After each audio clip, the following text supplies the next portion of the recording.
Writer, John Steinbeck. Director, Jan Townend. Set design, Dave Law. Reviewer, Ron Simpson. John Steinbeck's Of Mice and Men is unusual in that his stage version is not really an adaptation. Where most dramatizations of novels involve the writing of fresh dialogue and decisions about what to cut, Steinbeck's original novella is short enough and so of dialogue that it transfers almost as it is. We lose some beautiful descriptive writing, but that's about all.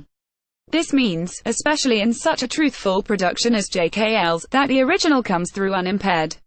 It also means, however, that a fiction which, compared with such masterpieces as The Grapes of Wrath and East of Eden, is almost anecdotal is transformed into a substantial three-actor.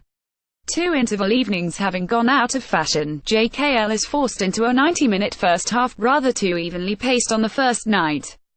The second part, half as long and twice as dramatic, shows Jan Townend's direction at its imaginative best. The story of Mice and Men is familiar to most of us, whether from films or GCSE English. Steinbeck's revelation of the sufferings of Depression-era America via a small-scale human story rather than the political epic of The Grapes of Wrath. George and Lenny are itinerant farm workers, George protecting Lenny, a simple-minded giant, from the consequences of his actions and other people's cruelty. They arrive at a ranch in California and meet up with a whole series of unfortunates, whether because of disability, race or inadequacy in a cutthroat world. Two half-predictable actions of Lenny pitch the social drama into tragedy. JKL Productions are Doncaster-based and regular visitors to cast. Jan Townend certainly knows how to use the expanse of the theatre's second space, a large open area surrounded by the audience, intimately placed on three sides. At the back, a rickety wooden structure represents bunkhouse and barn wall and door, and simple changes of props and furniture shift location. The two outbreaks of violence are well handled, using stage space effectively and startling those in the front row with a staggering swirling bodies.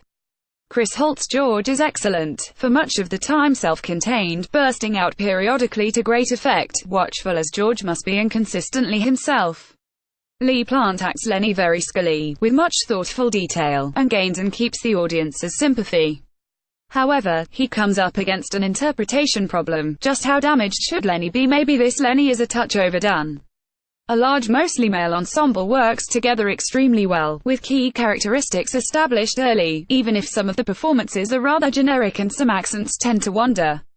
Candy, the old swamper, is key to the stage version, and Kevin Spence's performance, perhaps a little uneven, manages to involve the audience in both the comedy and pathos of the character. Among the smaller parts, Rachel Ryan, revealing the good girl beneath the blousy tartan Curly's wife, and Levi Payne as Crooks, the only black on the ranch, suffering a conflict between aggression and need, are especially three-dimensional.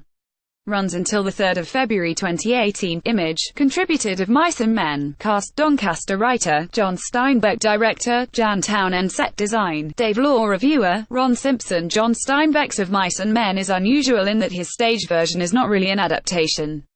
Where most dramatizations of novels involve the writing of fresh dialogue and decisions about what to cut, Steinbeck's original novella is short enough and so of dialogue that it transfers almost as it is. We lose some beautiful descriptive writing. But that's about all. This means, especially in such a truthful production as JKL's, that the original comes through unimpaired. It also means, however, that a fiction help